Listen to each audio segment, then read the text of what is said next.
welcome back to my channel. I'm so thankful to have you here for my first Q&A video.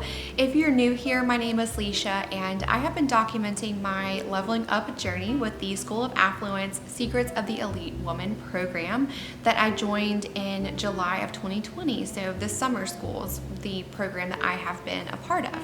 And I have been uploading every week on Sundays to share my progress and share what I have taken from what I've learned and started to implement on my leveling up journey. So make sure you subscribe if you have not already so you'll never miss a weekly video.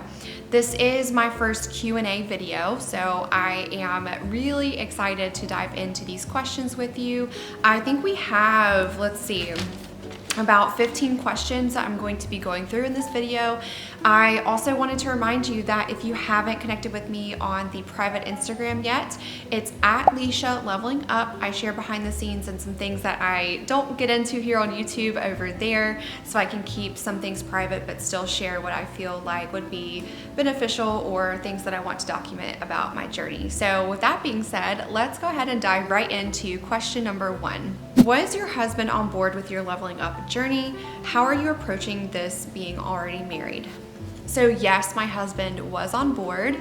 I shared a little bit of context with you all over on my Instagram in an IGTV video about how it wasn't always that way, and I talked a little bit about how we came to be more on the same page when it comes to building wealth for ourselves and living an affluent life. So being married, I think that you can, of course, work with your spouse together on leveling up. You know, there are plenty of power couples out there that I can think of and that I know of in my community. So just because you're married doesn't mean that you don't have other avenues to level up your life.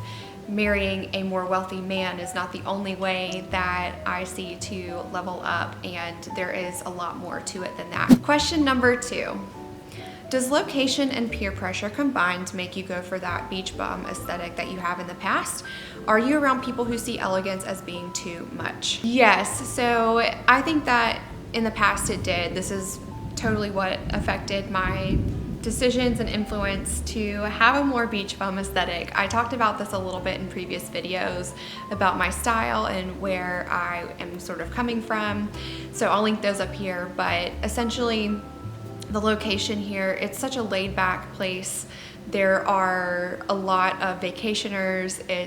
There's a lot of people who are in college in my town. So overall, the general public, I would say, has a beach bum aesthetic, and you know, we do have a lot of that surfer vibe going on here, and those are the kind of people that I would spend a lot of time with in college. And I had, I think, a little bit of a hard time growing out of that because especially when I was here in the same surroundings, when you don't go and expose yourself to other situations and different types of people, then you typically tend to stay where you are and you never really grow and see what else is out there. So I remember when I moved to Atlanta for a few years, I lived in Atlanta, and I would be so shocked at how a lot of women in the area where I lived, which was in North Atlanta, they would dress up just to go to the grocery store, and I thought that that was so strange because I was so used to wearing yoga pants and a hoodie everywhere that I went and never really understood the importance of,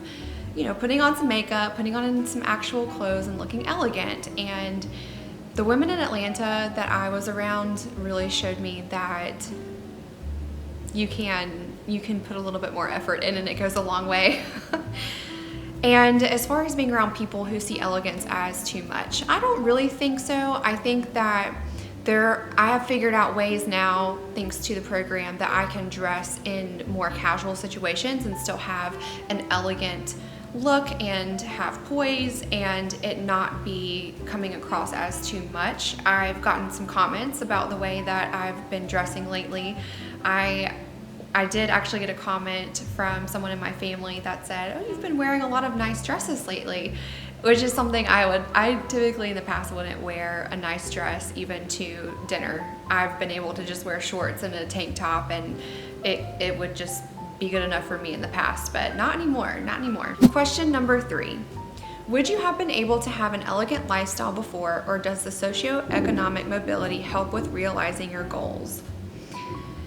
So yes, there were things that, looking back, I think I could have done to still have an elegant lifestyle, even though I didn't have the career or wasn't working on growing my income. And things as simple as just putting on makeup to go to the grocery store, putting my water into a glass instead of just drinking it out of a bottle all day long, making sure that even though I was going to a very simple casual meal, I still dressed up a little bit more. There are things that you can do to still live an elegant lifestyle. Yes, as your income increases, whether you do that through a career or you build those streams of income or you find a spouse or partner that helps you to have more income and access to resources, then it's going to make it easier. It's going to make it easier. And so something that I told myself years ago, even though this was really hard and it presented a lot of challenges for me, was that I wasn't going to approach my lifestyle as being frugal. I would always find ways to make more income, even if it was something small like pet sitting or selling my clothes on Poshmark. I was always looking for ways that I could build my income while I was working towards my career, versus trying to scrape together the what little money I could find and cut things here and cut things there. To me, that is going to make you feel less like you want to level up than if you just are looking for ways to make more income and move into a better job and things like that. So you always have to be looking for those opportunities, and you can't sit there and tell yourself that making more money is not possible for me because of XYZ. I never told myself that. I always told myself that there were opportunities. I just needed to find them and I needed to figure them out and learn and make them work. Question number 4. Can you elaborate more on the term feeling like $1 million? Yes. So some of those things that I just said in the previous answer to question number 3 are things that I do to feel like $1 million. You have to find the go-to activities and go to, books, podcasts, all of the input that you can that is going to make you feel great about yourself, and you need to stick with it. Anytime that you start to go down a path of telling yourself that you are not worth it, you don't have XYZ to be able to live the life that you want to live or achieve what you want to achieve, you have to turn that around immediately. You can't go down that path. There's been so many times when I've had those negative thoughts about myself and my situation, and I let it start to spiral out of control. Thankfully, I was in therapy and I was able to work through a lot of that. And so now I don't struggle with it as much, and I'm able to do the things like put on my makeup, do my hair every day, make sure I go for a walk, and those sorts of things that make you feel good. And so that's what I mean when I'm saying like I need to feel like $1 million, even though I'm not worth $1 million yet. You have to feel it before you can actually be able to achieve that and to feel worthy of that. If I feel like $1 million, then it's just a matter of time before I actually become that $1 million. Question number 5. What is the most difficult for you to do on this level up journey? Physical transformation or mental transformation? For me, it's definitely the physical transformation, and I think for a lot of ladies that seems like the most go-to, easiest thing to be doing. I actually spent a lot of years working on my mental transformation already before I even found out about School of Affluence, before I even watched a Anna Bay video.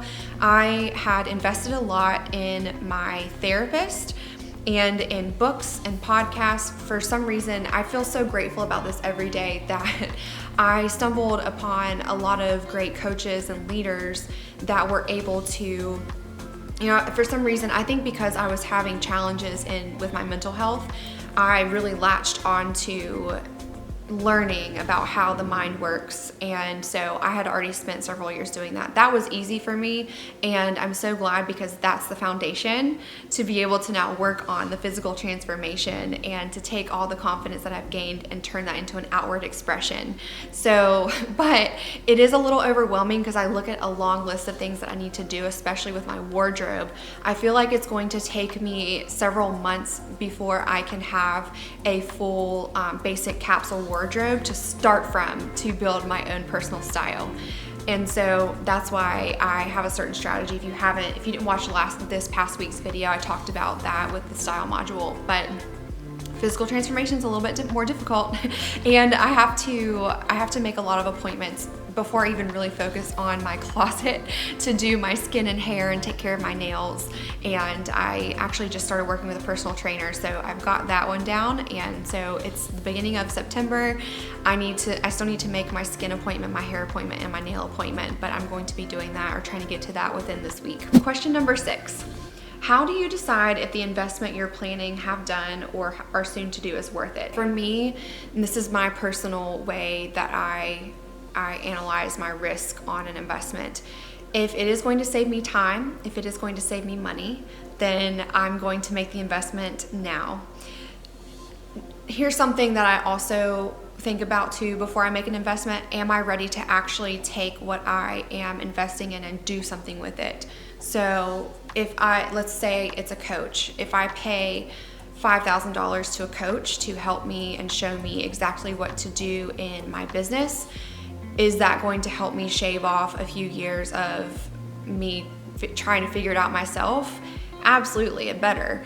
But with that being said, I still have to do my due diligence on that coach, and I need to research and make sure that this investment has good references. I need to make sure that I can see results from other people that have worked with this coach. And so you've got to do your own due diligence before you go into any investment, and you have to say, okay, if I invest this amount of time and money into this, what am I going to get out of it? And if the answer is nothing, then you don't make the investment. And it might not be an immediate reward or return on the investment, but if it's in your plans to have it be a long-term return, then go ahead and go for it. Okay, question number 7. Is there a correlation between higher price tag equaling a good investment? So my initial response to that question is yes. From what I have seen, again, you have to do your due diligence. I've worked with a lot of business owners as well. I've worked in companies and seen that typically the quality and saving you time and money, that is going to be a little bit of a higher initial investment that you are going to reap the rewards of in the future. Again, you still need to do your due diligence, you need to do your research to make sure that what you are investing is of value to you and you're getting what you should be getting from that investment. Generally speaking, if it's a higher price tag, I want to see that I've got a lot of return on that before I go ahead and do that. But yeah, I would say typically there's been a little bit of a correlation between higher price tag equaling a decent investment. To add to that answer, I'm also going to say that, remember, even though this is a cliche phrase, you get what you pay for a lot of the time. So if you pay for something cheap, you're probably going to get something cheap. Question number 8. What did you do with your beach bum clothes, and was it hard to let them go at first?